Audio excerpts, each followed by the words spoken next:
They fined me $200 for painting my porch railings the same color they'd approved last spring, then tacked on a processing fee for appealing it. I didn't yell. I just took the envelope home, laid it flat, and started counting signatures.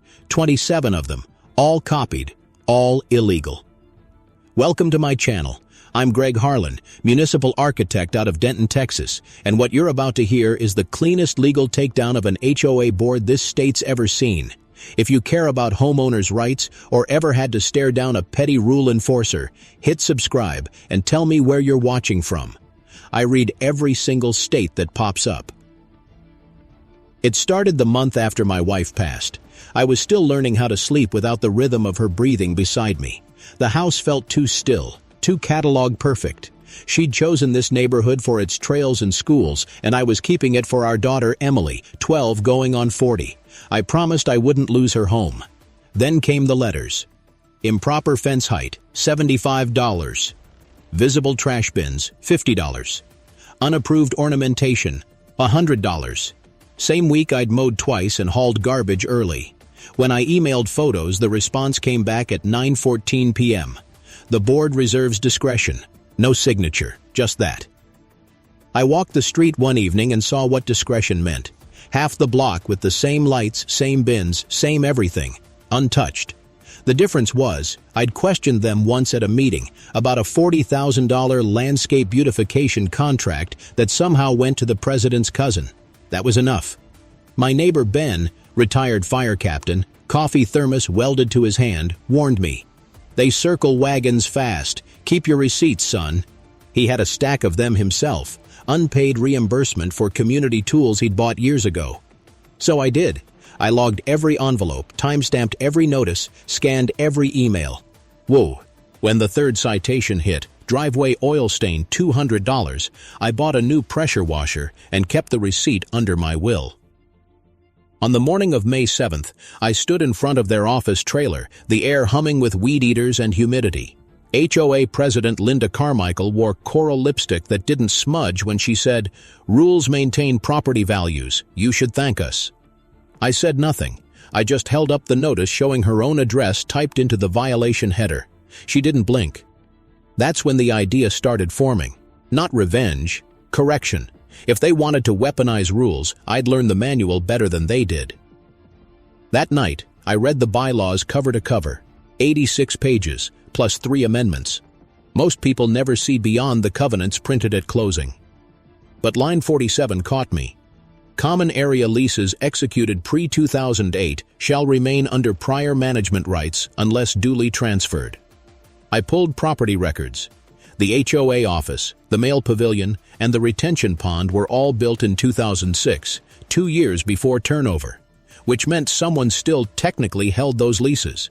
If those rights hadn't been properly transferred, the current board might be squatting on assets they didn't own. Knowledge nugget number 1. In Texas, an HOA's authority only extends over property lawfully deeded or assigned to it. Untransferred common areas? They're outside jurisdiction. I didn't tell anyone yet. Quiet investigation beats loud outrage. At the next weekend barbecue, I mentioned to Ben that I was mapping easements for fun. He laughed, thinking I was coping through spreadsheets. Maybe I was, but every night after Emily went to bed, I dug deeper. County deeds, parcel IDs, corporate filings. I found a dissolved development LLC with a surviving agent address in Fort Worth. 3 clicks later, I was staring at a PDF labeled Assignment of Common Area Leasehold Interests, Unsigned. Draft. Somewhere between a cup of reheated coffee and a thunder roll, I realized the signature lines were blank, meaning the transfer never happened, meaning legally those assets were in limbo. I leaned back and whispered to the empty room, "You overplayed your hand, Linda." The next day, the HOA posted on our door a bright orange final notice of lien intent for $1,425. Emily saw it first. She held the paper like it was eviction. I crouched beside her, smoothed the edges, and said, "They don't own what they think they own. We'll fix it." She asked, "Like Mom would?" Exactly like Mom would, by the book. And I meant it, because for the first time since losing her, I felt a plan forming that might actually protect something, not just from mold or taxes, but from arrogance. The gravel under my truck crunched as I drove to the county clerk's office that afternoon. It was the sound of gears beginning to turn. The clerk at the Denton County Records counter was a kid barely 20, earbuds half hidden behind his mask. I slid the parcel number across the glass. He typed, frowned, and said, There's no active lease transfer here. Last document was recorded March 17, 2006. I asked him to print it. He fed the paper through the machine, toner smell sharp as rain on asphalt. 8 pages later, I had confirmation. The old developers LLC, Northfield Estates Holdings, had dissolved in 2011.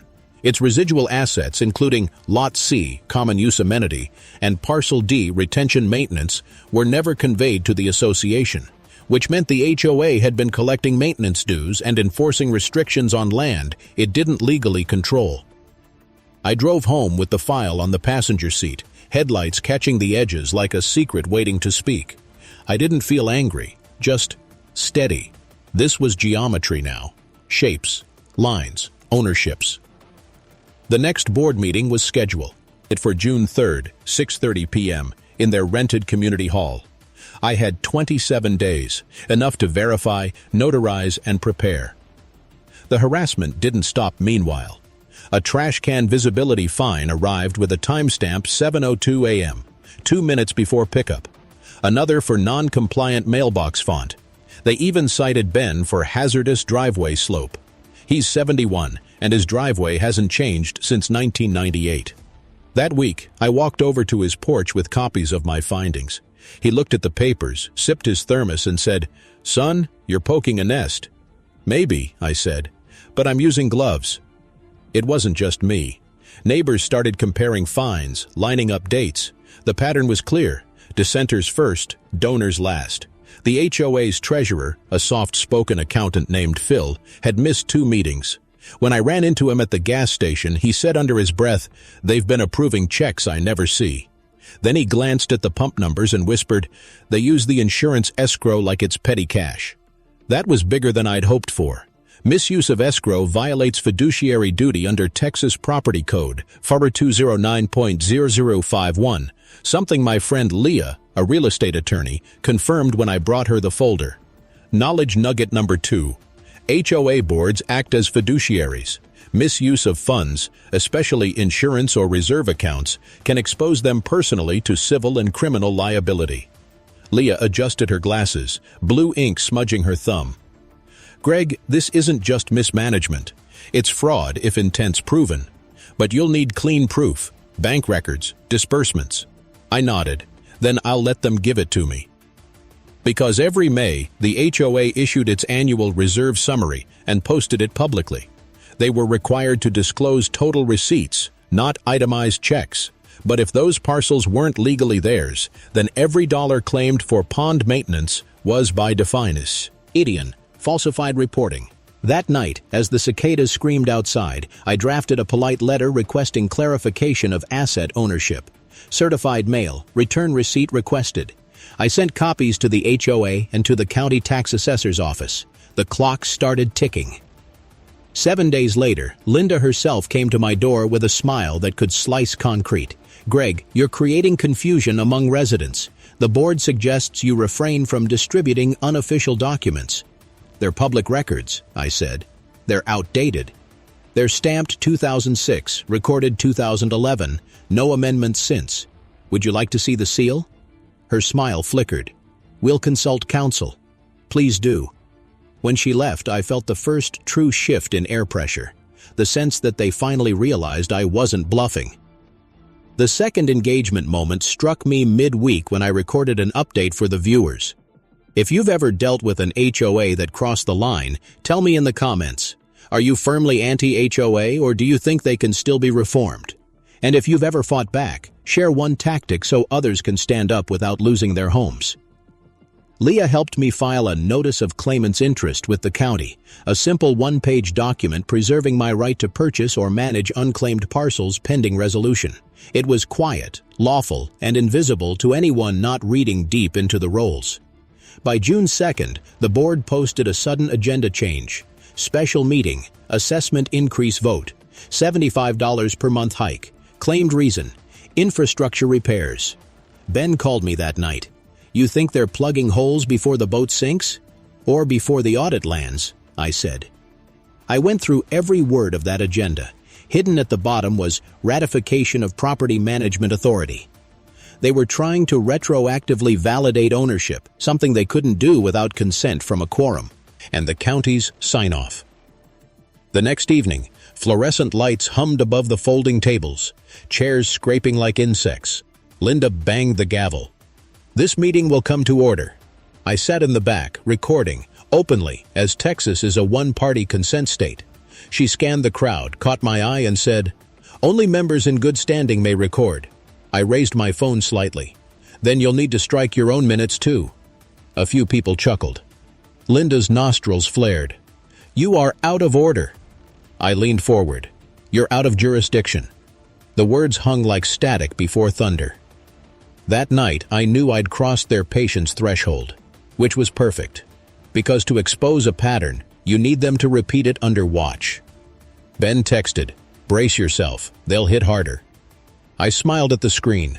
Let them. I've got the land beneath their office on standby.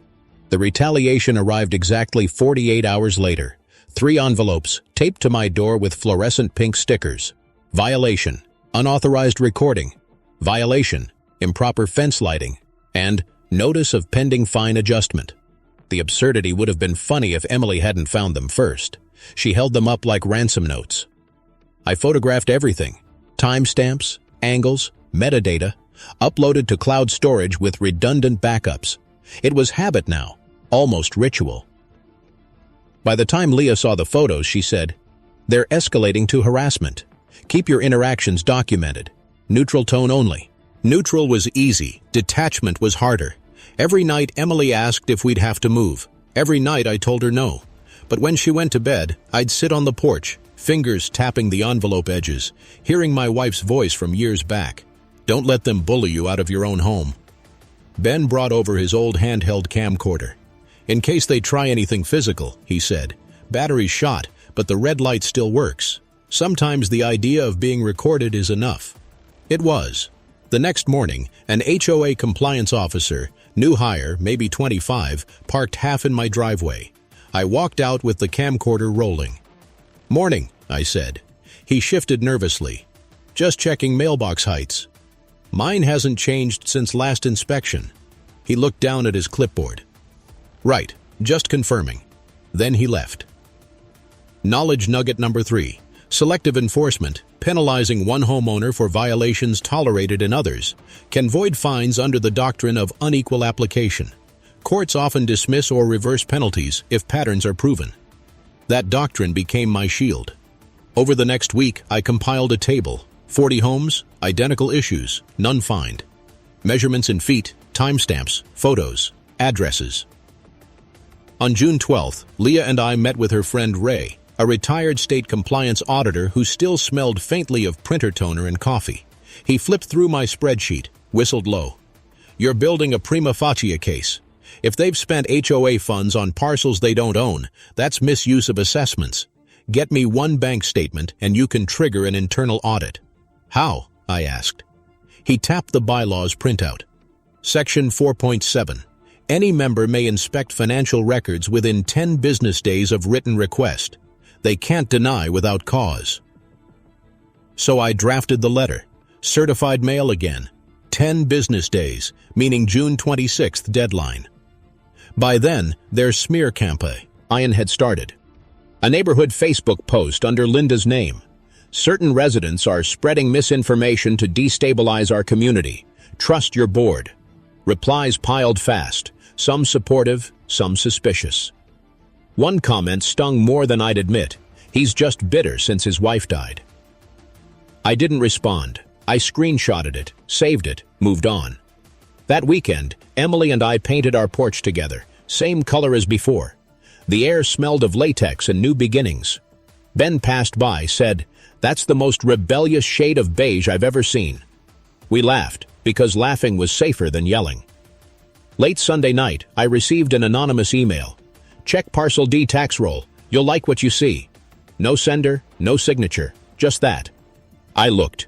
Parcel D, retention pond, was still taxed under Northfield Estates Holdings. the dissolved developer. And because no active entity paid since 2011, the county had accrued back taxes, $300 per year, times 12 years, roughly $3,704. The parcel was eligible for tax sale. That's when the first reversal began forming in my mind. Knowledge nugget number 4.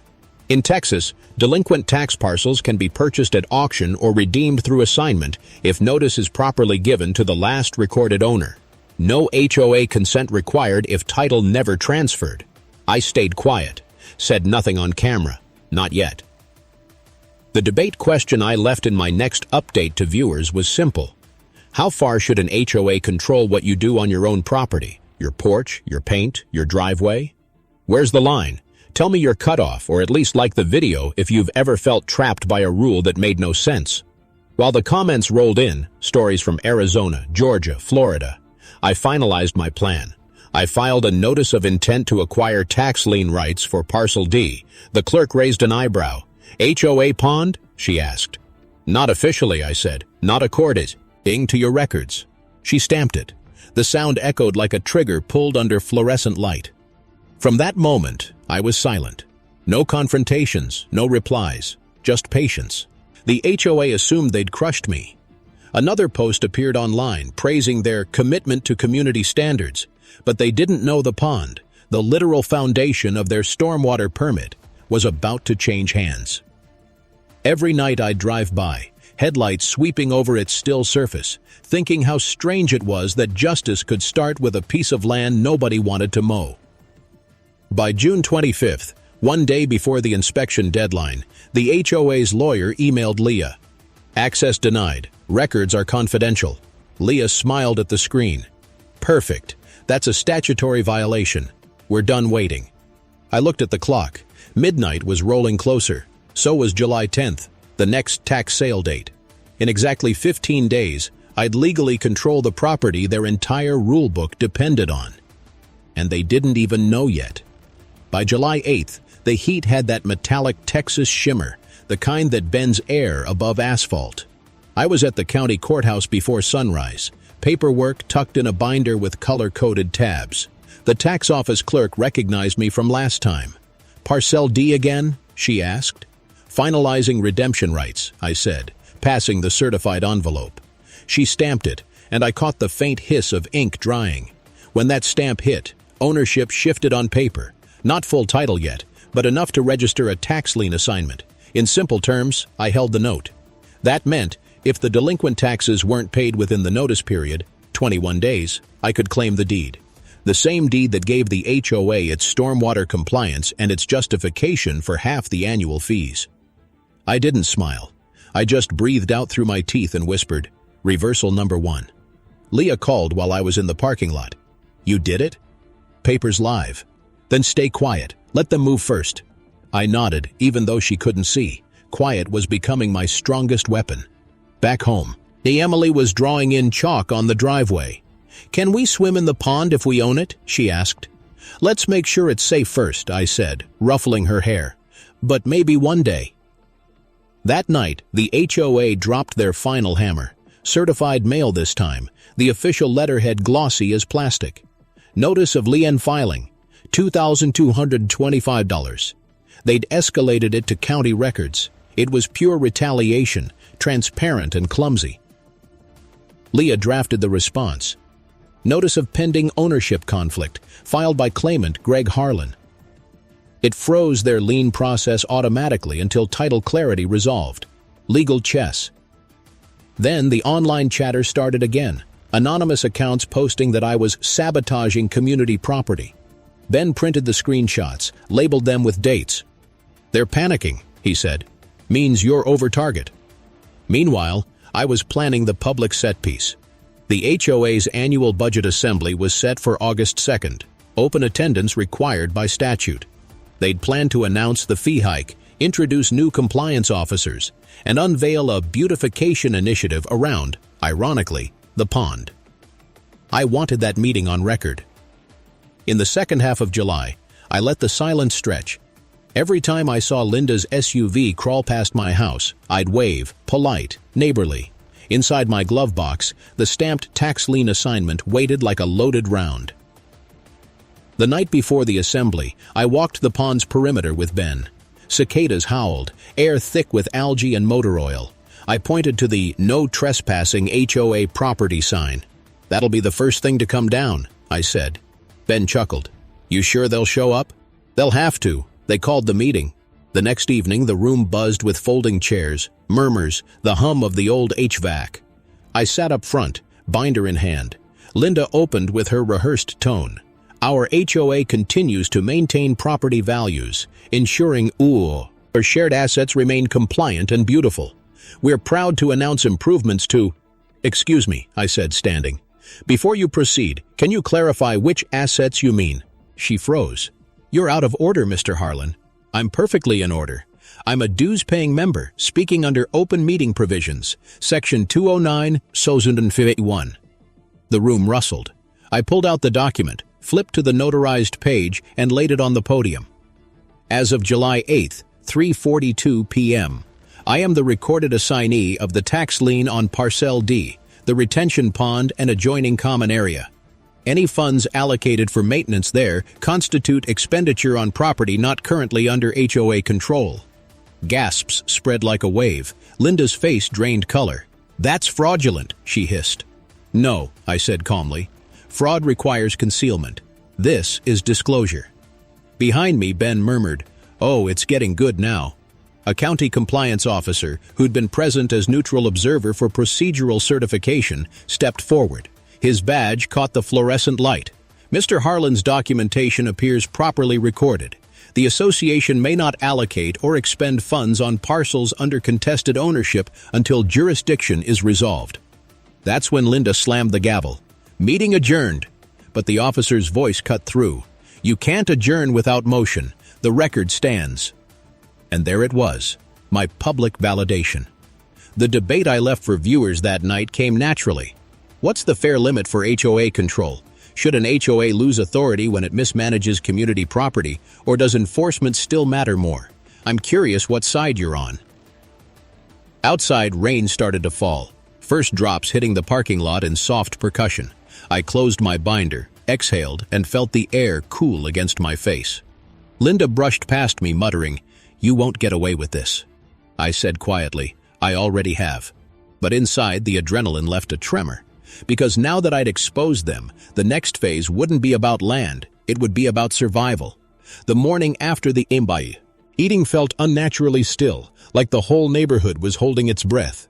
I opened the blinds and found tire tracks pressed deep into the wet clay near the curb. Someone had parked close in the night, maybe a patrol. I didn't bother photographing it. Not everything needs evidence. Some things you just remember. By noon, the first retaliation wave landed. The HOA sent a community compliance team to perform what they called a courtesy wellness check on my property. 3 volunteers with clipboards and bright orange vests walked my perimeter, taking photos of my gutters and lawn edging. I stepped outside with a coffee. "You folks looking for something specific?" I asked. "Routine inspection," one said flatly, avoiding eye contact.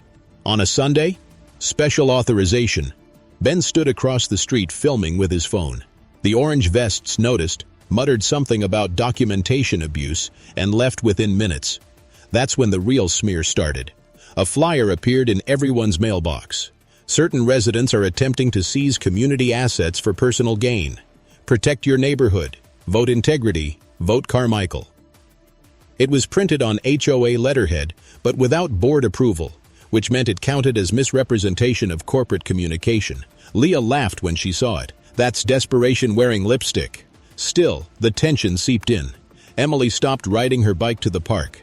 I'd catch her peeking through the curtains like the house itself was under siege. The fear beat hit me harder than I'd expected. Losing my wife had left a quiet hollow. Now, seeing my daughter afraid in her own home filled it with fire. At night, I started a documentation log. Every incident, every date, every sound. 7:10, 10:14 p.m. Unmarked sedan idling by stop sign for 5 minutes. 7:11, 8:06 a.m. Anonymous voicemail. Drop the claim. 7:12, 9:33 p.m. Fence gate found open. It wasn't paranoia. It was pattern. Then, at 7:14, something broke the monotony. A thick envelope from the county treasurer.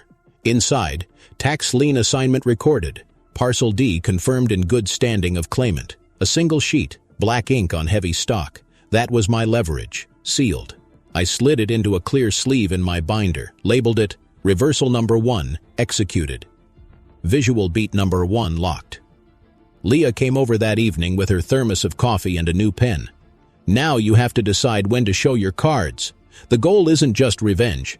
It's reform. Make them trip themselves publicly. I nodded. They've already started. That night, I drafted a simple plan.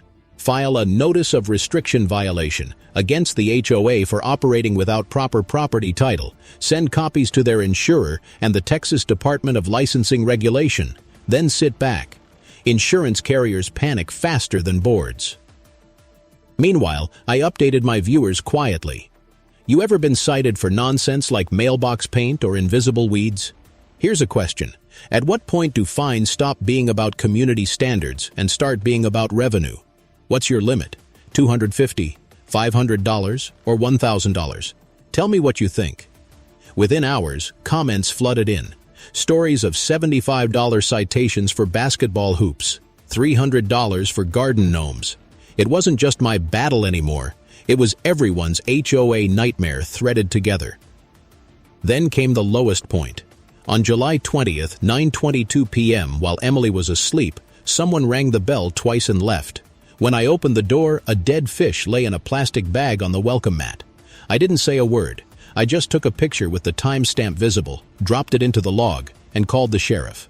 The deputy arrived, wrote a report, shook his head. Petty intimidation. Keep your lights on.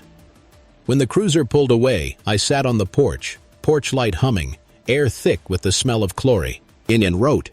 That's when I realized I'd crossed from civil conflict into psychological warfare. Still, I wasn't scared, just tired and ready. Over the next few days, Leah filed the insurer notice. Ray double-checked the accounting trail.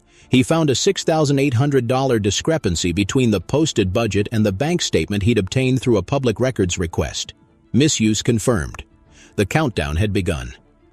The debate I left at the end of that week was pointed. If an HOA trespasses, harasses, or files false liens, what's the right penalty? Fines? Removal from office? Jail? Tell me what precedent you'd set. By July 29th, an emergency meeting notice appeared. HOA emergency session, pending legal clarification regarding pond ownership. That was the moment I'd been waiting for. I printed 3 copies of every document, deed, tax record, notice, insurance correspondence, and slid them into numbered folders. Ben prepped the camcorder. Leah confirmed the sheriff's office would send a deputy for crowd control, neutral authority secured. August 2nd, 6:30 p.m. The showdown would begin. August 2nd. The air carried that charged silence right before a Texas thunderstorm. Humidity thick, ozone sharp. The community center parking lot overflowed. Everyone knew something was about to break. Inside, the fluorescent lights buzzed like nervous energy. I walked in with Leah and Ben, binder in hand, every tab neat as courtroom evidence. Linda sat at the table flanked by 2 new attorneys. Her smile was practiced, brittle. The deputy from the sheriff's office leaned against the wall, arms crossed, neutral but observant, the kind of stillness that said, I've seen worse fights than this. When the gavel cracked, the sound echoed off linoleum. This meeting is now in session, Linda began. Our agenda concerns the unauthorized claim of community property and the dissemination of misinformation and by a resident. Every head turned toward me. I stood. If you mean me, I can clarify both issues right now. Her lawyer, a tall man with perfect hair, raised his hand. Mr. Harlan, this isn't a hearing. You're not recognized to... I'm recognized under Texas Property Code Section 209-0051. Open meeting rights. You can check your own minutes from June. A murmur spread. Leah nodded at me from the second row, lips pressed thin. I opened the binder. The sound of metal rings snapping was louder than I expected. Let's start simple, I said, sliding the first document forward. County tax records showing Parcel D, your so-called pond, was never conveyed to the HOA. I hold the tax lien assignment. Filed July 8th. Recorded July 10th. Here's the stamp. The lawyer leaned over to look. The color drained from his face as he read the seal. Linda tried to cut in. Even if true, this property serves community function. We've maintained it.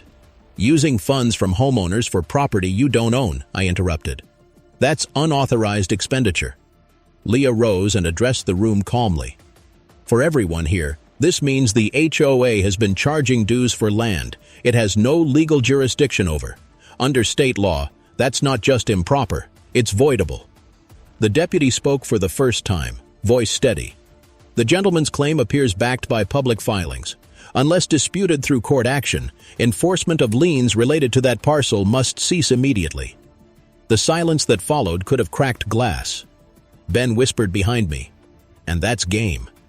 I didn't smile. I simply placed the second folder on the table. This one contains the insurer's confirmation of potential misuse of escrow accounts. You've been paying vendors for maintenance on land not held by the association. That's a coverage violation. They've already flagged your policy. A woman in the back, the treasurer, Phil's assistant, stood abruptly. "Wait, what? You said the insurer renewed us." Linda hissed, "Sit down.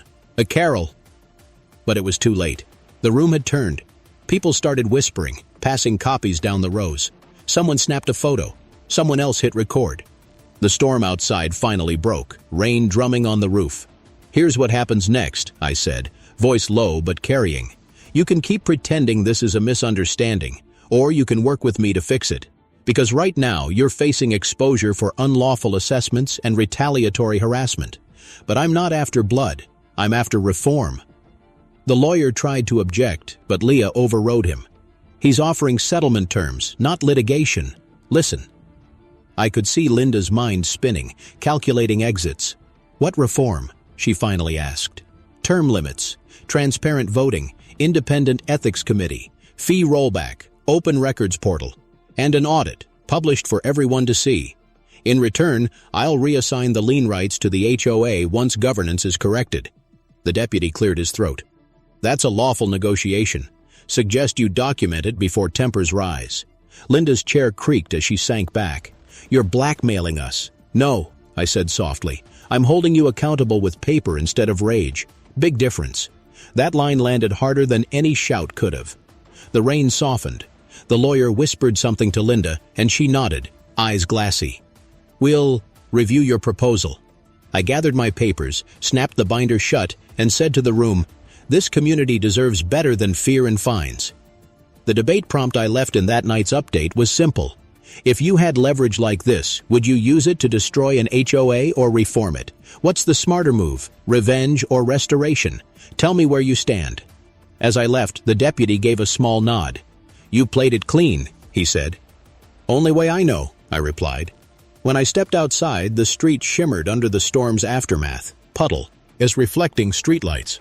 I exhaled, feeling the weight shift from my chest. Reversal number 1 was complete. The dominoes had started falling. Within 72 hours of that meeting, the neighborhood split down in visible lines. Half the residents brought coffee to my porch, whispering thanks. The other half crossed the street like I carried contagion. HOA politics always bleed faster than facts. By August 6th, the insurer had sent a formal inquiry letter to the board. Provide itemized maintenance expenditures for all common parcels, past 36 months. The phrasing alone was a countdown. Leah called it the fuse notice. She was right. 7 business days to respond, or coverage suspension. Meanwhile, local press caught wind. A reporter from the Denton Record Chronicle, Mason Clary, showed up with a rain-spotted notepad. "Mind if I quote you?" he asked. "Quote the records," I said. "They're public." He grinned. "That's the best line I've heard all week." The next morning, the story hit page 2. HOA enforces on land it doesn't own. Resident cites fraud. The photo showed me standing by the pond, binder in hand, water rippling behind me like proof of calm. By lunchtime, my inbox filled with messages, lawyers, homeowners, even a small TV station in Dallas asking for comment. I gave none. Silence at this stage was strategy. The dominoes started to fall. The HOA treasurer resigned, citing health concerns. The vice president followed 2 days later. Linda issued a shaky statement claiming administrative confusion. but the community had seen the documents. Confusion wasn't the word on anyone's lips. Ray, the retired auditor, came by with an updated spreadsheet. "You've triggered a full-scale compliance review," he said, tapping a row of numbers. "The bank froze their reserve account pending verification. So they can't spend a dime," I said. He nodded. "And without reserve access, they can't pay counsel or enforce liens." That was when I realized the real power of paper. Not noise, not outrage, just procedure obeyed ruthlessly. The debate I dropped for viewers that night rode the momentum. HOAs say they protect property values. But when enforcement becomes surveillance, drive-bys, photos, patrols, is that safety or harassment? Where's the line for you? Comments exploded. Veterans, single moms, retirees, all venting decades of pent-up irritation. One wrote, "Feels like living under a petty city-state with no constitution." Another, "We need HOA term limits nationwide." While the discussion raged online, the board scrambled offline. They called an emergency interim election for August 20th to fill vacancies. Desperation disguised as democracy. Leah smirked when she read the notice. "They're trying to pack the board before the audit hits." "Then we make sure the community sees it coming," I said. We spent 3 nights printing flyers. Clean, factual, no slogans. Just bullet points. Parcel D not owned by HOA. Recorded fact. Reserve funds frozen pending audit. Insurance inquiry in progress. Special meeting, August 20th, 6:00 p.m. Ben and I walked door to door handing them out. People opened doors cautiously, then wider once they recognized him. "No shouting, no blame," he'd say. "Just facts." That Sunday evening, thunderheads rolled again over Denton. The air smelled of ozone and cut grass. I stood at the pond, the one I technically owned, and watched stormwater swirl through the culvert, steady and lawful. A sedan slowed behind me. Linda stepped out, umbrella snapping open. Her lipstick was gone, voice thin. "You've humiliated me," she said. "I didn't make the documents," I replied. "You think you're the hero here?" "I think I'm a neighbor who read the fine print." For a second she looked almost human. Tired, scared, drenched. "You'll ruin everything." "Maybe. Or maybe we fix it."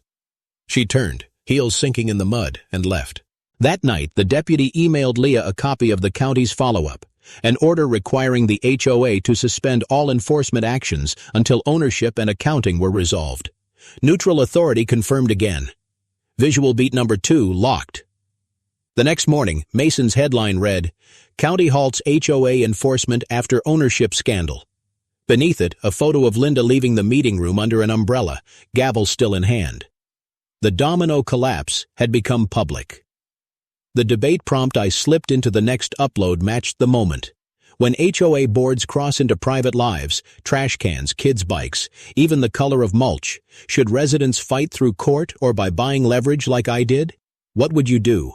For the first time in months, Emily smiled when we checked the mailbox. Empty. No citations. "Does this mean it's over?" she asked.